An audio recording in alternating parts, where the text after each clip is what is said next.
489/29 Pattapuram police station, అదేవిధంగా 8/23 Sattenapalli police station. ఈ రెండు కేసుల్లో 489/25 పట్టాపురం, ఈ మూడు కేసుల్లో కూడా నన్ను రిమాండ్కు పంపడం జరిగింది. దాని పర్యవసానంగా 18 రోజులు నేను సెంట్రల్ జైల్లో ఉండవలసిన పరిస్థితి ఏర్పడింది. ఇది మోస్ట్ ఇల్లీగల్. దీన్ని ఛాలెంజ్ చేస్తూనే హైకోర్టులో రిట్ పిటిషన్ దాఖలు చేయడం జరిగింది. అదేమిటంటే, ఈ పోలీసు వారు ఎవరైతే ఉన్నారో, పట్టాపురం పోలీసు వారు, నల్లపాడు పోలీసు వారు, సత్తెనపల్లి పోలీసు వారు, వీరు ఈ సెక్షన్స్లో కోర్టులో ప్రొడ్యూస్ చేయకూడదు. అది చట్టం చెబుతున్నటువంటి అంశం, అనేక జడ్జిమెంట్స్ చెబుతున్నటువంటి అంశం. ఇలాంటి కేసుల్లో ఏం చేయాలి అంటే, ఏం చెయ్యాలని వారు ఆదేశించారు అంటే, అనేకమైన జడ్జిమెంట్స్లో ముఖ్యంగా Arnesh Kumar versus State of Bihar and Imran Pratap Ghadi versus State of Gujarat, ఈ రెండు కేసుల్లోనూ 7 సంవత్సరాలకు లోబడి శిక్ష పడేటటువంటి కేసుల్లో ఆ ముద్దాయిని కోర్టులో ప్రొడ్యూస్ చేయవలసిన అవసరం లేదు. పోలీసు వారే పూచీకత్తు తీసుకొని వదిలిపెట్టాలి అని ఈ రెండు జడ్జిమెంట్స్లో చెప్పడం జరిగింది. దీన్ని బేస్ చేసుకొని హానరబుల్ హైకోర్ట్ ఆఫ్ ఆంధ్రప్రదేశ్ అందరి పోలీసు స్టేషన్లకి, రాష్ట్రంలో ఉన్న పోలీస్ స్టేషన్ అన్నిటికీ కూడా సర్క్యులర్స్ ఇష్యూ చేశారు. ఇలాంటి కేసుల్లో మీరు కోర్టులో ప్రొడ్యూస్ చేయకండి, బెయిల్ తీసుకుని ఇచ్చేయండి అని చెప్పారు. నా మీద పెట్టినటువంటి all cases below 7 years, not more than 7 years. అలాంటి కేసుల్లో పోలీసు వారు ఎట్టి పరిస్థితుల్లోనూ కోర్టులో ప్రొడ్యూస్ చేయవలసిన అవసరం లేదు, అయినా చేశారు. This is contempt of the court. చట్టాన్ని పోలీసు వారు వ్యతిరేకించారు, న్యాయస్థానాల తీర్పుకు భిన్నంగా వ్యవహరించారు, హైకోర్టు వారు ఇచ్చినటువంటి సర్క్యులర్స్కు భిన్నంగా వ్యవహరించారు. ఎందుకు వ్యవహరించారు? ఇది తేలవలసిన అవసరం ఉందని ఉద్దేశంతోనే ఇవాళ హైకోర్టులో రిట్ ఫైల్ చేయటం జరిగింది. దీని మీద పూర్తి విచారణ చేయవలసినటువంటి బాధ్యత న్యాయస్థానాలకు ఉంటుంది. దాని నుంచి ఏమి తీర్పులు వస్తాయో కూడా మనం చూస్తాం రాబోయే కాలంలో. ఇది ఎందుకు ఈ విషయాన్ని చెప్తున్నానంటే, పోలీసు వారు పొలిటికల్ ఒత్తిడికి గురై నన్ను ఎక్కువ కాలం జైల్లో అట్టి పెట్టడం కోసం చిన్న కేసుల్లో కూడా కోర్టులో ప్రొడ్యూస్ చేశారు. దీన్ని సమాజం తెలుసుకోవాలి, న్యాయ నిపుణులు తెలుసుకోవాలి, ప్రపంచం తెలుసుకోవాలనే ఉద్దేశంతోనే ఈ లీగల్ బ్యాటిల్ చేయటం జరుగుతుందని ఈ సందర్భంగా మనవి చేస్తున్నాం. ఇంకా రెండో అంశం ఏంటంటే, సరే పోలీసు వారు ఏదో రాజకీయ ఒత్తిళ్లకు లోనై నా మీద కోపంతో ఏ చంద్రబాబు నాయుడు గారో ఏ లోకేష్ గారో చెప్తే పోలీసు వారు నన్ను కోర్టులో ప్రొడ్యూస్ చేయడం జరిగింది. కోర్టులో ప్రొడ్యూస్ చేసినప్పటికీ కూడా 7 years బిలో ఉన్న వాటికి రిమాండ్ ఇవ్వకూడదు. That is established law in Andhra Pradesh, in India. రిమాండ్కి పంపకూడదు, ఇమీడియట్గా నన్ను రిలీజ్ చేయాలి, రిమాండ్ రిజెక్ట్ చేయాలి. That was argued before the learned magistrates, learned judges. దురదృష్టవశాత్తు 7 సంవత్సరాలకు లోబడి శిక్ష పడేటటువంటి కేసుల్లో పోలీసు వారు ప్రొడ్యూస్ చేసిన గౌరవ కోర్టు వారు వాటిని రిజెక్ట్ చేయాలి, పూచీకత్తు మీద వదిలిపెట్టాలి. కానీ అలా జరగలేదు. ద జ్యుడిషియల్ మ్యాజిస్ట్రేట్స్, గౌరవ ఆఫీసర్సు రిమాండ్కి పంపారు. This is most illegal. They have not applied their mind. ఇది జరగకూడదు.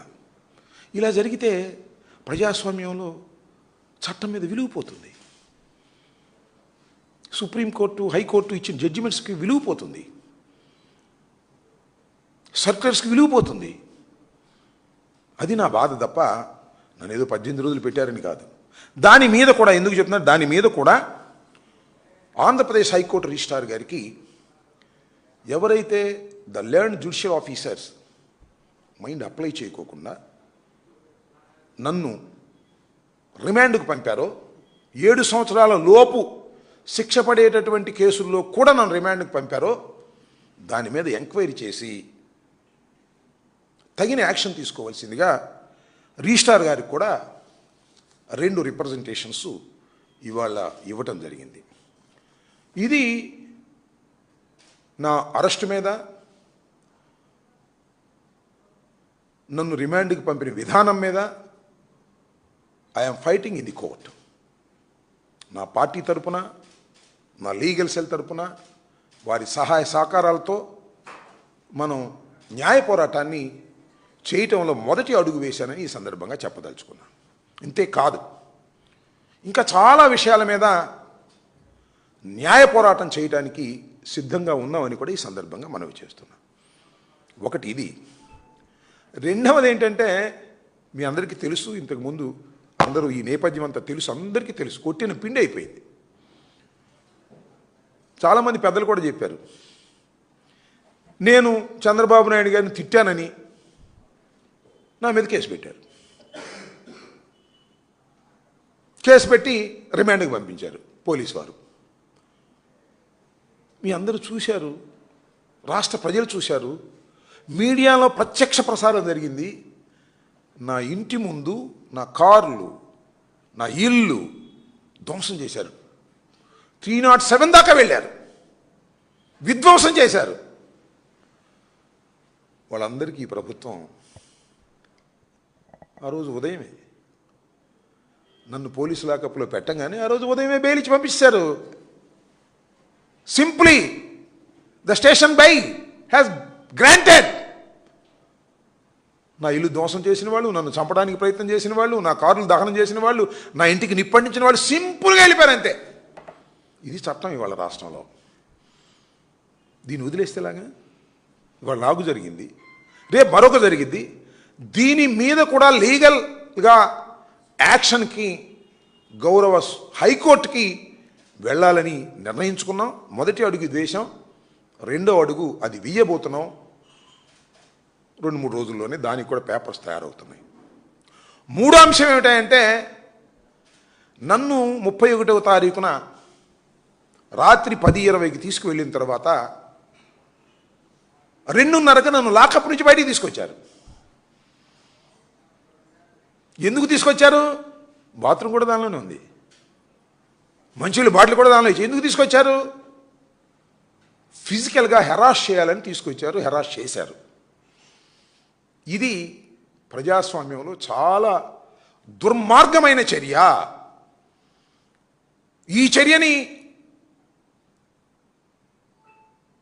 అధికారంలో 5 సంవత్సరాల పాటు ఉన్నటువంటి రాజకీయ పార్టీ నాయకుడిగా 40% మొన్న జరిగిన ఎన్నికల్లో ఓట్ షేర్ ఉన్నటువంటి రాజకీయ పార్టీ నాయకుడిగా నాకే జరిగితే ఇంక చిన్న చిన్న నేరస్తుల్ని, నేరం మోపిన వారిని ఏం చేస్తున్నారో ఈ రాష్ట్రంలో మేము అందరం చూస్తున్నాం. బేడీలేసి నడిపించారు. నడిపించకూడదు. నన్ను లాకప్లో వేయచ్చు, తప్పలేదు, వేసుకోండి, ఉన్నా లాకప్లో. నన్ను కొట్టడానికి ప్రయత్నం చేశారు, నా కాళ్ళు చీల్చి హింసించడానికి ప్రయత్నం చేశారు. ఇది ఇమీడియట్గా ద డే నన్ను ఎప్పుడైతే కోర్టులో ప్రొడ్యూస్ చేశారో రాత్రి 8:30-9 గంటలకి గౌరవ మ్యాజిస్ట్రేట్ గారికి నేను ఈ విషయాలు చెప్పి రికార్డ్ చేయించడం జరిగింది. దాని మీద కూడా కస్టోడియల్ టార్చర్ మీద కూడా న్యాయ పోరాటం చేయబోతున్నాము. ఒక్కటొక్కటిగా మొన్న జరిగినటువంటి ఇన్సిడెంట్ ఉందే, 31వ తారీఖు రాత్రి జరిగినటువంటి ఇన్సిడెంట్, అది నాకు జరగవచ్చు, రేపు మరొకరికి జరగవచ్చు. అతి దారుణమైనటువంటి అంశం. ప్రజాస్వామ్యంలో అలా జరగకూడదు. ప్రజాస్వామ్యం ఏమైపోతుంది? పోలీసులు దొంగలు కలిసిపోతే ఏమైపోద్ది? పోలీసులు రౌడీలు కలిసిపోతే ఏమైపోతుంది? అదే జరిగింది. న్యాయస్థానాలు కూడా స్పందించకపోతే ప్రజాస్వామ్యం నాశనం అయిపోతుంది. చట్టం మీద విలువ పోతుంది, చట్టం మీద గౌరవం పోతుంది. కాబట్టి చట్టం మీద గౌరవం పెంచే విధంగా, మాకెవ్వరి మీద వ్యక్తిగతంగా లేదు, చట్టం మీద గౌరవం పెంచే విధంగా న్యాయస్థానాల ద్వారా న్యాయ పోరాటం చేసి ఒక సరైనటువంటి విధానాన్ని ఈ రాష్ట్రంలో ఏర్పరచాలనే తాపత్రయంతోనే ఇవాళ మేమందరం పనిచేయాలి. నేను బేసికల్గా అడ్వకేట్ని, కోర్స్ ప్రాక్టీస్ చేయకపోవచ్చు, ప్రాక్టీస్ చేసే అవకాశం తీరిక రాలా నాకు. ఏదో మొదటి 3 సంవత్సరాలు మఫ్సల్ కోట రేపల్లో ప్రాక్టీస్ చేశా. ఆ తర్వాత రాజకీయాల్లో ఓడిపోయినా గెలిచినా బిజీగా ఉండేటటువంటి వ్యక్తిని మీ అందరికీ తెలుసు. పార్టీని పర్సనల్గా కొన్ని కేసులకు వెళ్ళా, ఇవాళ కూడా వెళ్ళి ఈ కోటేశ్వరం అంటే వెళ్ళి రిప్రజెంటేషన్ ఇచ్చి వచ్చా. కోర్టుకు వెళ్ళేటప్పుడు పొలిటికల్ డ్రెస్తో వెళ్ళటం కన్నా ఒక న్యాయవాదిని కాబట్టి, న్యాయవాదిగా పనిచేశాను కాబట్టి, పూర్వ వాసన ఉంది కాబట్టి ఈ కోర్టు కుట్టించుకుని కోర్టు వేసుకుని వెళ్ళా. ఇంతకుముందు కూడా వెళ్ళా.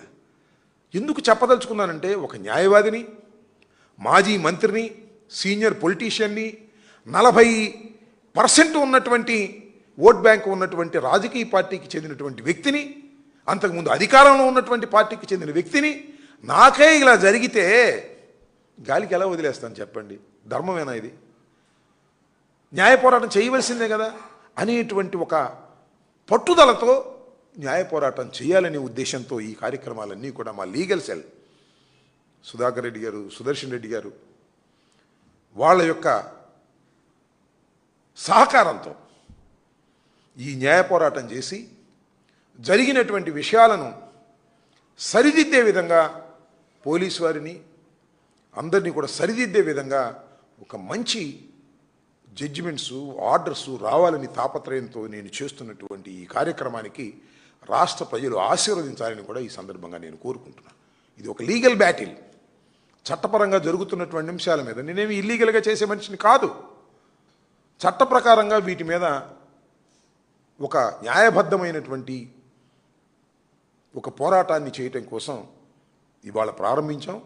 ఇంకా సందర్భాలు వచ్చినప్పుడు కూడా వాటన్నిటినీ మీ ద్వారా రాష్ట్ర ప్రజానీకానికి, మీడియాకి, న్యాయ నిపుణులకి, న్యాయం మీద గౌరవం ఉన్న వారికి, రాష్ట్ర ప్రజానీకానికి తెలియపరిచేటటువంటి కార్యక్రమం చేస్తానని ఈ సందర్భంగా నేను చెప్పదలుచుకున్నాను.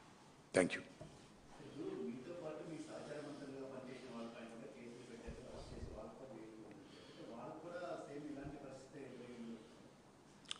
అంటే రమేష్, ఇప్పుడు it is a peculiar case. సరే, అవి దౌర్జన్యానికి సంబంధించినవే, but it is a peculiar case. ఎందుకు పెక్యులియర్ కేసు అంటే, నాకు జరిగింది కాబట్టి పెక్యులియర్ కేసు అని అనవాల. దాడి స్వభావం, రమేష్ మే ఇంటి మీద కూడా దాడి చేశారు, అంతకుముందు చాలా వాటి మీద దాడి జరిగింది. What is the nature of the attack? మీరందరూ చూశారు కదా. నేను అప్పుడే 4:20కి ప్రెస్ మీట్ పెట్టా. నా ప్రెస్ మీట్ అవగానే 5ంటికి స్టార్ట్ అయింది. ఆల్ కెమెరాస్, అన్ని మీడియా ఛానల్స్ అక్కడే ఉన్నాయి. అన్ని మీడియా ఛానల్స్ నా ప్రెస్ మీట్ అవ్వగానే జరిగినటువంటి దాడి ఇమీడియట్గా అన్నీ అక్కడే ఉన్నాయి, అన్ని లైవ్లు చూపిస్తున్నాయి. 5ంటికి ప్రారంభమైన దాడి ఎప్పుడు ముగిసిందయ్యా? 12:20కి ముగిసింది. ఏం చేస్తున్నారు పోలీసులు? What they are doing? ఏం చేస్తున్నారు పోలీసులు? ఇది కదా ఇష్యూ. 5ంటికి ప్రారంభమైన దాడి 5:15కో, 5:20కో, 5:30కో వెళ్ళిపోతే that is a different matter. 7 hours 25 minutes నా ఇంటి మీద దాడి కొనసాగుతానే ఉంది, పోలీసులు చూస్తూనే ఉన్నారు. అంటే police colluded with the Telugu Desam. ఇంక సమాజంలో ఇంకేం భద్రత ఉంటుంది చెప్పండి? పోలీసులే కొల్యూడ్ అయిపోతే ఇంకేం భద్రత ఉంటుంది? అది ఇక్కడ ఇష్యూ. ఏదో టక్కన వచ్చి అటాక్ చేసి కొట్టి తన్ని పారిపోయారు అనుకో, that is a different matter. 7 hours నిలబడి కరాల నృత్యం చేశారే, ఇది తగునా? It is not the insult of the police. ఈ రాష్ట్రంలో పోలీస్ వ్యవస్థ లేదు అనిపించారా లేదా? అడవిలో ఉన్నావా? రాజధాని నడిబొడ్డునున్నావా? తెలియాలి కదా. అందరూ ఉన్నారు, డిఎస్పీలు ఉన్నారు, సిఐలు ఉన్నారు. అందరూ ఏం చేశారు? నా ఇల్లు ధ్వంసం చేయడానికి సహకరించారు. How crime it is? కూడా చెప్తున్న సిఆర్పిసి ప్రకారం ఒక పోలీస్ ఆఫీసర్ ముందు కాగ్నిజబుల్ అఫెన్స్ జరుగుతుంటే అతను అడ్డుకోకపోయినా అరెస్ట్ చేయకపోయినా ఆయన కూడా ముద్దాయే. అదే జరిగింది అక్కడ. All police officers are the accused in this case. అయితే పోలీసు పిలిచి పంపిస్తారు. సింపుల్. ఈ రాష్ట్రంలో ఏం జరుగుతుంది? వైఎస్ఆర్ కాంగ్రెస్ పార్టీ వాళ్ళు చిన్న నేరం చేస్తే పెద్ద సెక్షన్లు వేసి రాజమండ్రి జైలుకో, నెల్లూరు జైలుకో, విజయవాడ జైలుకో, గుంటూరు జైలుకో పంపించి నెలల తరబడి అక్కడ ఎట్టు పెడతారు. తెలుగుదేశం వాళ్ళు పెద్ద పెద్ద నేరాలు చేశారనుకో, మత్తు మందులే స్వీకరించారనుకో, మత్తు మందులే గంజాయిలే సరఫరా చేశారనుకో, వాళ్ళకి మాత్రం పోలీస్ స్టేషన్కి మంత్రి గారు ఫోన్ చేస్తాడు, లోకేష్ గారు ఎవరో, బెయిలిచ్చి పంపించేస్తారు. సింపుల్. పోలీస్ స్టేషన్ బెయిలిచ్చి పంపిస్తారు, కోర్టులో కూడా పట్టించారు. చట్టాన్ని కాపాడటం కుదురుద్దా? ఇలా అయితే ఈ రాష్ట్రంలో చట్టం మీద గౌరవం ఉంటుందా? పోలీస్ అంటే భక్తి ఉంటుందా? భయం ఉంటుందా? ఏముండవు కదా. మంత్రి గారి చేత మర్డర్ చేసి మంత్రి గారి చేత చెప్పించుకుందామంటే అని తీసేస్తారు. సో సెటరైట్ కావాల్సిన అవసరం ఉన్నది. ఈ ఆంధ్రప్రదేశ్లో లా అండ్ ఆర్డర్ సెటరైట్ కావాలి, పోలీస్ వ్యవస్థ సెటరైట్ కావాలంటే పొలిటికల్ వ్యవస్థ ఫెయిల్ అయింది, న్యాయ వ్యవస్థ తప్ప దిక్కు లేదు. అందువల్లనే న్యాయ వ్యవస్థని ఆశ్రయించి పోరాటం చేయాలని నిర్ణయించుకున్నాం, చేస్తాం. న్యాయ వ్యవస్థ ద్వారా పోలీసు వ్యవస్థని కంట్రోల్ చేసే విధంగా, చట్టబద్ధంగా వ్యవహరించే విధంగా చేస్తామని కూడా ఈ సందర్భంగా చెప్పదు. This the long battle. ఒకరోజుతో అయ్యేది కాదు, చాలా రోజులు పడుతుంది. సంవత్సరం పడుతుంది, 2 సంవత్సరాలు పట్టవచ్చు. But we can fight out this. Legally we can fight out this. కొన్ని మార్గాలను నిర్దేశించే విధంగా న్యాయ పోరాటం చేయడానికి మేము సిద్ధంగా ఉన్నాం. జగన్మోహన్ రెడ్డి గారి ఆదేశాల మేరకని కూడా ఈ సందర్భంగా నేను చెప్పదలుచుకున్నాను. We have a legal team, we have a strong legal team. ఆంధ్రప్రదేశ్లో వైఎస్ఆర్ కాంగ్రెస్కు ఉన్నంత స్ట్రాంగ్ లీగల్ టీమ్ బహుశా ఏ పార్టీకి లేదని నేను అభిప్రాయపడుతున్నాను. I may be wrong or right, that is a different matter. Sudhakar Reddy garu కానీ, సుదర్శన్ రెడ్డి గారు కానీ, మనోహర్ రెడ్డి గారు కానీ, ఇంకా చాలామంది ఉన్నారు. వీళ్ళందరూ కూడా we can fight out for this అని ఈ సందర్భంగా చెప్పదలుచుకున్నాను. వాస్తవాలు కూడా ప్రజలకు అందరికీ తెలిసి వాళ్ళు గుసగుసలు ఆడుకుంటున్నారు, బయటికి చెప్పలేకపోవచ్చు. Everything nose. ఆంధ్రప్రదేశ్ నడి బజార్లోనే చర్చించుకుంటున్నారు జరిగినటువంటి సంఘటనల గురించి. ఇది major incident. It is a major incident. ఇంతకు చాలా జరిగినాయి, but it is a major incident. Law and order fail అయిపోయింది, బ్రేక్ అయిపోయింది అని ప్రజలకు అనిపించినటువంటి ఒక పెద్ద సంఘటన. జైల్లోకి వెళ్ళాము, ఉన్నాం, that is a different matter. మళ్ళా కూడా ఉంటాం, అది వేరే విషయం. కానీ వ్యవస్థని ఈ విధంగా మేనేజ్ చేసుకుంటూ పోది శత్రు పార్టీల్ని, వ్యతిరేక పార్టీల్ని ఈ రకంగా ఇబ్బంది పెట్టాలి అనుకోవటం అనేది దుర్మార్గం కాదా అని అడుగుతా ఉన్నా. ఈ దుర్మార్గానికి ఎవరు పులి స్టాప్ పెడతారు? మేము అధికారంలోకి వచ్చానా పులి స్టాప్ పెట్టాలి, లేకపోతే న్యాయస్థానాల ద్వారా అయినా పులి స్టాప్ పెట్టించాలి. ప్రస్తుతం అధికారంలోకి వచ్చే అవకాశం లేదు కాబట్టి ఇంక 3 సంవత్సరాల దాకా న్యాయ వ్యవస్థ ద్వారా ఫైట్ చేయాలని నిర్ణయించుకున్నాం. Okay.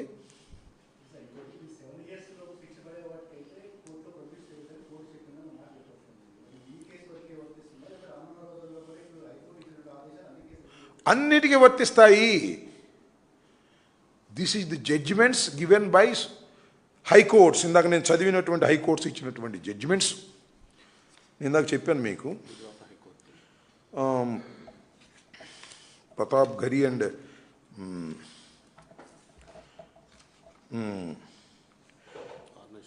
Arnesh Kumar versus State of Bihar, అలాగే Pratap Ghadi versus State of Gujarat. ఈ 2 కేసులు ఫాలో అవుతున్నారు. Throughout the India is following. దీన్ని బేస్ చేసుకుని high court has given circulars to all the magistrates and to all the police stations. The circulation has given, but they are violated. Violate చేసినప్పుడు ఏం చేయాలి? Contempt of కోర్టుకి వెళ్ళాము. అదే జరుగుతుంది ఇవాళ. ఇది ఈ ఒక్క రాంబాబు కేసులోనే కాదు, లేదు సుబ్బారావు కేసులోనే కాదు, ఏ కేసులో అయినా పోలీసు వారే కదా సెక్షన్లు పెట్టేది, మనం పెట్టాం, పోలీసు వారే పెడతారు.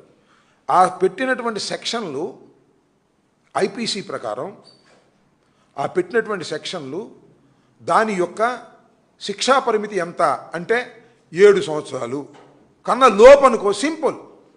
పోలీసు కళ్ళు మూసుకుని అబ్బాయి సంతకం పెట్టి నువ్వు బెయిల్ తీసుకెళ్ళిపోమని చెప్పాలా. ఆ సెక్షన్లు వేస్తే, ఆ సెక్షన్లు కాకుండా మోర్ దెన్ 7 years శిక్ష పడే సెక్షన్లు వేశారనుకో, అప్పుడు కోర్టులో ప్రొడ్యూస్ చేయాల్సిందే. That is the mandatory. ఇది కూడా మ్యాండేటరీనే. కానీ ఈ మ్యాండేటరీని కూడా వైలేట్ చేస్తున్నారు పోలీసులు. వాళ్ళని కంట్రోల్ చేయాల్సినటువంటి బాధ్యత ఉంది. డీజీపీ కంట్రోల్ చేయడు, చంద్రబాబు నాయుడు గారు కంట్రోల్ చేయరు, హోంమంత్రి గారు కంట్రోల్ చేయరు. ఎవరు చేయాలి? ఇంకా అల్టిమేట్ న్యాయస్థానాలే కదా. అందువల్లే న్యాయస్థానాలకు వెళ్ళవలసిన అనివార్యమైన పరిస్థితి వచ్చిందని ఈ సందర్భంగా చెప్పదలుచుకున్నాను. ఓకే,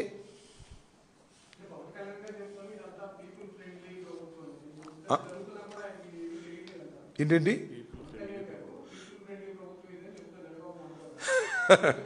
ఇప్పుడు పవన్ కళ్యాణ్ గారికి ఇప్పుడు అదేదో ఒక సామెత ఉంది బ్రదర్, నిద్రపోతున్న వాడిని లెగ్గొట్టొచ్చంట. నిద్రపోతున్నట్టుగా నటించేవాడిని మనం ఏం లెగ్గొడతాం? తెలిసినోడికి తెలవనోడికి చెప్పొచ్చు, తెలిసి కూడా తెలియనట్టుగా, విని కూడా వినట్టుగా ఉండేవాళ్ళని మనం ఏం చేస్తాం? పవన్ కళ్యాణ్ గారిని ఏం చేయాలి నాకు అర్థం కాల. ఇంత బ్లెండర్స్ జరుగుతుంటే పవన్ కళ్యాణ్ గారు ఇది ఫ్రెండ్లీ గవర్నమెంట్ అంటే ఏం చెప్పాలి? ఎక్కడ ఫ్రెండ్లీ గవర్నమెంటు? 7 గంటల సేపు 7:20 నిమిషాల వరకు నా ఇంటి ముందు విధ్వంసం చేస్తుంటే కళ్ళు మూసుకున్న పోలీసులు ఫ్రెండ్లీ ప్రభుత్వం ఇది నాకు తెలియకడుగుతాను. పెట్టుకోవచ్చుగా, కేసు పెట్టుకోవచ్చు, కోర్టులో ప్రొడ్యూస్ చేసుకోవచ్చు అనుకో, జైలుకి పంపవచ్చు. ఇదేం గొడవ? ఇంటి మీద దాడి చేస్తారా? ఇలాంటి ప్రెసిడెంట్ వస్తే ఎవరింటి మీద ఎవరు దాడి చేయడు? ఇంకా పోలీసులు మేనేజ్ చేసుకుంటే ఎవరి మీద దాడి చేయొచ్చు, నన్ను కూడా చంపేయచ్చు నడి రోడ్డు మీదే. తర్వాత కేసులు వేసే సంగత పోలీసులు మేనేజ్ చేసుకుని ఏదేం చేసేయచ్చు కదా అనేటువంటి ఒక ఆలోచన ప్రజల్లోకి వెళుతుంది కదా. దీనికి పవన్ కళ్యాణ్ గారు ఇది ఫ్రెండ్లీ ప్రభుత్వం అంటే ఏం చెప్పాలి? ఆయనకి ఫ్రెండ్లీ ప్రభుత్వం, ఆయనకి జనసేనకు కూడా కాదు, ఆయన వరకే. జనసేనకు ఫ్రెండ్లీ ప్రభుత్వం అంటే వాళ్ళు ఒప్పుకోవట్లేదు పాపం. ఈ ప్రభుత్వం ఫ్రెండ్లీ ప్రభుత్వం కాదు, ఏం ప్రభుత్వం కాదు, మమ్మల్ని ఇబ్బంది పెడుతుందని జనసేన వాళ్ళు అంటున్నారు. కానీ జనసేనకి ఇది ఫ్రెండ్లీ ప్రభుత్వం కాదు, కానీ పవన్ కళ్యాణ్ గారికి మాత్రం ఇది చాలా ఫ్రెండ్లీ ప్రభుత్వం, ఆయనకు కావాల్సిందంతా ఇస్తున్నారు అని అనుకోవాలి మనం. అంతకుమించేముంది? ఆయన ఫ్రెండ్లీ ప్రభుత్వం అంటాడు, అసభ్యంగా మాట్లాడినందుకే దాడులు జరుగుతున్నాయి అంటాడు. ఏం మాట్లాడి నాకు అర్థం కాల. పవన్ కళ్యాణ్ గారు అసభ్యంగా జరుగుతున్నాయి కాబట్టి దాడులు జరుగుతున్నాయంటే, వెనక రాయలసీమలో ఒకటి ఉండేది, మా నాన్న చంపారు వాడిని చంపాలని వాళ్ళు. అది న్యాయమా? మా నాన్న చంపాడు అంబటరాంబాబు వేసేస్తాం అని కొడుకులు బయలుదేరేవాళ్ళు. అది ధర్మమేనా? ఇదేంతేగా. అసభ్యంగా మాట్లాడి కొట్టమన్నాడు పవన్ కళ్యాణ్ గారు. అసభ్యంగా మాట్లాడి కొడతారా? అసభ్యంగా మాట్లాడిన వాళ్ళందరినీ కొడితే లా అండ్ ఆర్డర్ ఉంటుందా? పోలీసులు ఎందుకు? మా నాన్నను చంపితే నేను వాళ్ళ నాన్నను చంపితే ఇంక పోలీసు ఎందుకు? ఆటవిక సమాజమే కదా. దీన్ని కూడా సమర్థిస్తాడు ఆయన. వాళ్ళ నాన్న చంపారా, వాళ్ళు మాత్రం ఏం చెప్తారు, వీళ్ళ నాన్న చంపారు, అంతేగా. ఏమో సింపుల్ అంటే. సో పవన్ కళ్యాణ్ గారికి ఇది చాలా ఫ్రెండ్లీ ప్రభుత్వం, ప్రజలకు మాత్రం ఇది దుర్మార్గమైన ప్రభుత్వం. చూశారు కదా ఈ ఇన్సిడెంట్. కానీ ఇంకేం కావాలి చెప్పండి నాకు? 37వ తారీఖు జరిగిన ఇన్సిడెంటు, ఆ తర్వాత జరిగిన పరిణామాలు కన్నా ఇంకేం కావాలి? లా అండ్ ఆర్డర్ ఫెయిల్ అయిపోయింది ఈ రాష్ట్రంలో అని చెప్పడానికి. ఊరినే తప్పనొచ్చి దాడి చేసి వెళ్ళిపోతే that is a different matter. పోలీసులు అక్కడ పారిపోతారు, that is a different matter. పోలీసులు అక్కడే ఉంటారు, అక్కడే మందుబాటిలు పంచుతారు, అక్కడే గంజాయి తవనుకుని వేసుకుంటుంటారు, అక్కడే పెట్రోల్ బాంబులు వేస్తుంటారు, పోలీసులు ఏమో సర్దుతూ ఉంటారు, కార్లు బగలు కొడతా ఉంటారు. ఒక్కసారి విజువలైజ్ చేయండి. అదే మీ కొంప మీద జరిగితే ఎలా ఉంటుందో. నా కొంప మీద జరిగింది, అది నేను అనుభవించా. ఒకసారి విజువలైజ్ చేయండి రాష్ట్ర ప్రజానీకం. పోలీసులు నిర్వీర్యం అయిపోయి నుంచుంటారు, అంతే, ఏం లేదు. నన్ను మాత్రం 10-20కి నన్ను తీసుకెళ్ళిపోతారు. ఆ తర్వాత 3-4 గంటలు అక్కడే జరుగుతూ ఉంటుంది. సో ఇది చాలా దుర్మార్గం. ఈ దుర్మార్గాలకు అన్నిటికీ అడ్డుకట్ట వేసే విధంగా న్యాయ పోరాటం చేయబోతున్నాము. న్యాయ పోరాటంలో ఇది తొలి అడుగు. పోలీసుల మీద రిట్ ఫైల్ చేయటం, ఎవరైతే రిమాండ్కి పంపకూడని దానిలో కూడా పంపినటువంటి జ్యుడిషియల్ ఆఫీసర్స్కి సంబంధించి రిజిస్ట్రార్ గారికి కంప్లైంట్ చేయటం, ఈ 2 విషయాలు ఇవాళ చేయడం జరిగింది. అదే విషయాన్ని మీడియా ద్వారా రాష్ట్ర ప్రజానీకానికి, న్యాయ నిపుణులకి, న్యాయవాదులకి, సమాజంలో ఉన్న ముఖ్యులకి తెలియపరిచే కార్యక్రమమే ఈ నా పత్రికా విలేకరుల సమావేశం. ఓకే.